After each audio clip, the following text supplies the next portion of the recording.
Japan में एक lady थी जिसके पति ने उसका चेहरा तलवार से यहाँ से काट दिया था और वो मरने के बाद बन गई थी एक बदला लेने वाली आत्मा। और उसका लोगों को मारने का स्टाइल भी काफी इंटरेस्टिंग था। जी हाँ, मैं बात कर रहा हूँ कुचिसाके ओना के बारे में। अगर आप हॉन्टेड वीडियोस देखना पसंद करते हैं तो डेफिनेटली आपने इसका नाम तो कभी ना कभी सुना ही होगा। तो आज के इस वीडियो में मैं आपको बताऊंगा कि कुचिसाके ओना कैसे शिकार करती है और क्या है इस खतरनाक जापानीज अर्बन लीजेंड की पूरी कहानी, और साथ ही साथ जानेंगे इसके पीछे का पूरा सच, मतलब ये रियलिटी है या फिर केवल एक रूमर है। तो आज का ये वीडियो काफी इंटरेस्टिंग होने वाला है क्योंकि आज कुचिसाके ओना के साथ साथ ब्लडी मैरी को भी एक्सपोज कर दिया जाएगा। तो यार बिना किसी देरी को शुरू कर देते हैं आज का फाड़ू वीडियो।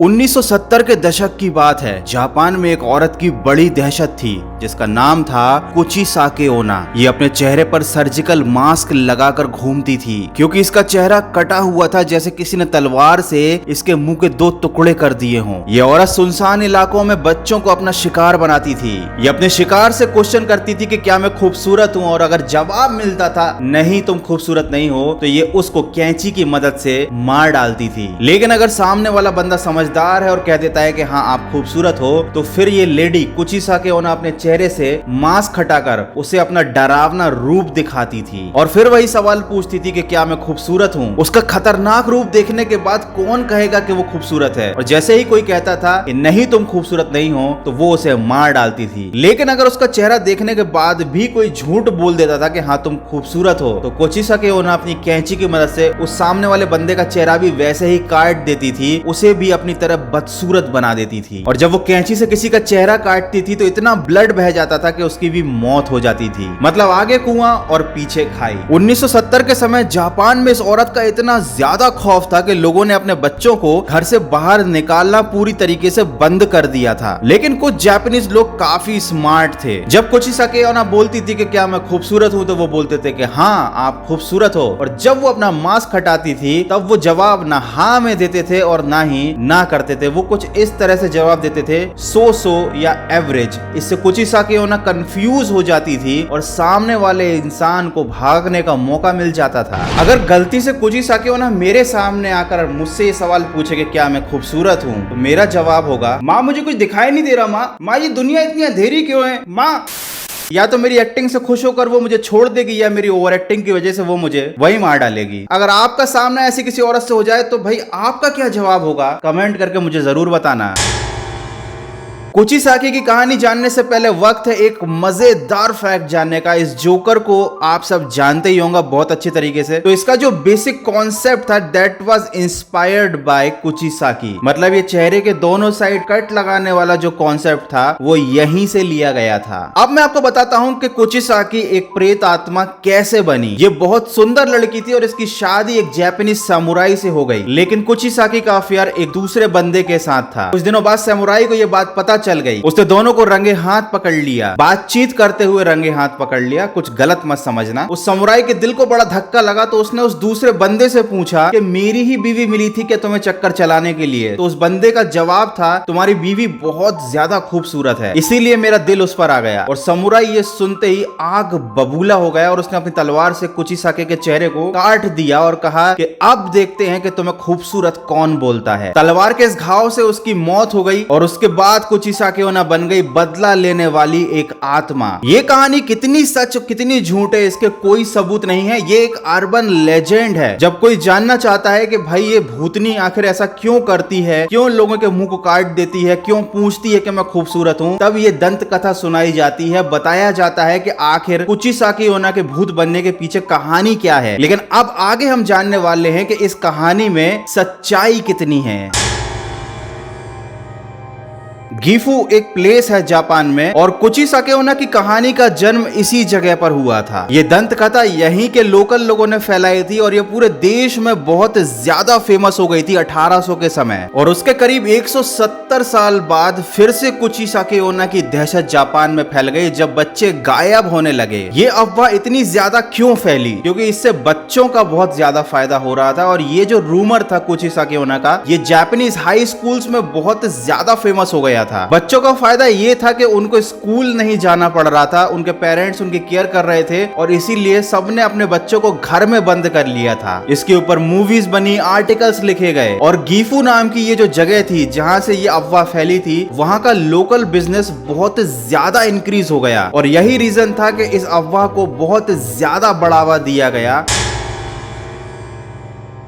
सन 1800 में पुलिस की एक कार ने एक औरत को रात में एक बच्चे का पीछा करते हुए पाया। जब पुलिस ने उसका पीछा किया तो देखा उसके हाथ में कैंची है और पुलिस वाले की कार की टक्कर लगने की वजह से उस औरत की ऑन द स्पॉट डेथ हो गई। जब पुलिस वाले ने कार से उतरकर उसका चेहरा चेक किया तो देखा उसका चेहरा वैसे ही कटा हुआ था जैसा कि कुची साकेओना का चेहरा था। अब ये औरत वाकई में वो लेडी थी जिसकी दहशत पूरे जापान में फैली थी या फिर ये कोई साइको थी जो इस कहानी का फायदा उठाकर खुद मर्डर कर रही थी। इस बात का पता लगाया नहीं जा सका, लेकिन उस घटना के बाद से कभी भी कुची साकेओना को नहीं देखा गया और बच्चे गायब होने की घटनाएं भी बहुत कम हो गईं।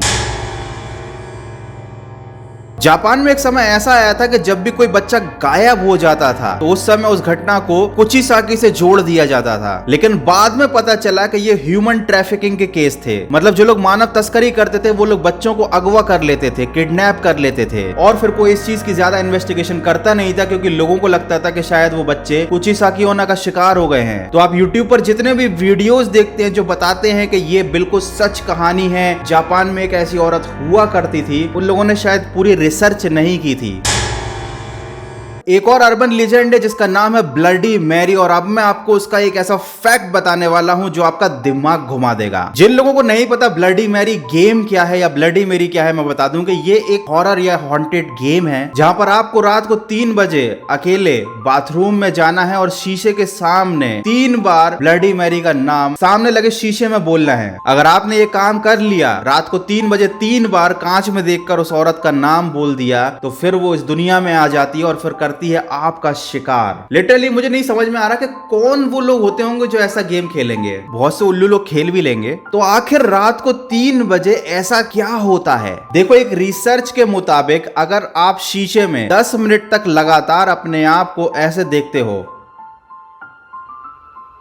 देखते ही रहते हो तो 10 मिनट के बाद आपके दिमाग में हेलुसिनेशंस होने लगते हैं, आपको आभास होने लगते हैं। मतलब आपको अपना चेहरा डरावना सा दिखने लगता है, आपको तरह तरह की चीजें दिखने लगती हैं और वो रियलिटी नहीं होती, वो हमारे मन का वहम होता है। और रात को 3 बजे अगर आप यही काम करते हो तो हेलुसिनेशन बहुत ज्यादा होते हैं क्योंकि रात को 3 बजे आपका दिमाग सोने के लिए प्रोग्राम्ड है, क्योंकि आपको रात में सोने की आदत है और आप रात के 3 बजे तक जाग रहे हो, आपका दिमाग थका हुआ है। और सोने पर सुहागा आपको एक ऐसी कहानी भी सुना दी गई है कि आप अगर रात में शीशे के सामने 3 बार उस चुड़ैल का ब्लडी मैरी का नाम लोगे तो वो आपको दिखाई देगी। तो ये 10 मिनट वाला साइंटिफिक फैक्ट रात को 3 बजे तक जगने वाली टायर्डनेस और साथ ही साथ आपके दिमाग में भरी गई वो कहानी, ये सब मिलकर एक ऐसा इफेक्ट क्रिएट कर देती हैं कि आपको ब्लडी मैरी शीशे में दिखाई देने लगती है। ये बिल्कुल वैसा ही है अगर आप रात के समय अंधेरे में किसी चीज को देख रहे हो, मतलब अंधेरे में कहीं देख रहे हो और आपका दोस्त कहे कि वहां कुछ है, गौर से उस जगह देखेंगे तो वहां भले कुछ भी ना हो लेकिन आपको लगने लगेगा कि हाँ कुछ तो है वहां पर। और ये केवल आपके दिमाग का खेल है, वो दिमाग का खेल जो आपके साथ दिमाग खेल जाता है, दिमाग का खेल जो दिमाग आपके साथ खेल जाता है। वाह। कुचिसाकीओना केवल एक रूमर है और ब्लडी मैरी आपके दिमाग का खेल है, लेकिन फिर भी मेरा सजेशन तो यही है कि भाई कोई भी रात को 3 बजे ये सब करके मत देखना। रात को 3 बजे तक जाग ही रहे हो तो पढ़ाई लिखाई करो, IAS वाईएएस बनो। बहुत से लोग कमेंट करते हैं कि भूतनी के पैर उल्टे क्यों होते हैं, चुड़ैल के पैर उल्टे क्यों होते हैं। तो देखो क्या है कि ये सब कहानियां हैं कि भूतनी के पैर उल्टे होते हैं और कहानियों में जब चीजें बताई जाती हैं तो वो सिंबलिज्म या एज ए सिंबल बताई जाती हैं। ये एक सिंबल है कि जो भी औरत चुड़ैल बन गई है वो मरने के बाद परलोक जाने की बजाय, मतलब स्वर्ग या नर्क जाने की बजाय वापस इस धरती पर आ गई है and that is the reason कि उसके पैर उल्टे हैं। मतलब उसे जिस डायरेक्शन में जाना चाहिए था वहां ना जाकर वो वापस आ रही है या आ चुकी है। और अगर आप इस जवाब से सेटिस्फाई नहीं हो तो एक और लॉजिक है कि भाई अगर भूतनी के पैर भी सीधे रहेंगे तो इंसान में और भूतों में अंतर क्या रहेगा। मैंने तो आज तक कभी कोई ऐसा बंदा नहीं देखा जिसने अपनी आंखों से कोई चुड़ैल देखी हो और उल्टे पांव वाली कोई औरत देखी हो। अगर आपने देखी है तो मुझे कमेंट करके बता देना, झूठ मत बोलना लेकिन।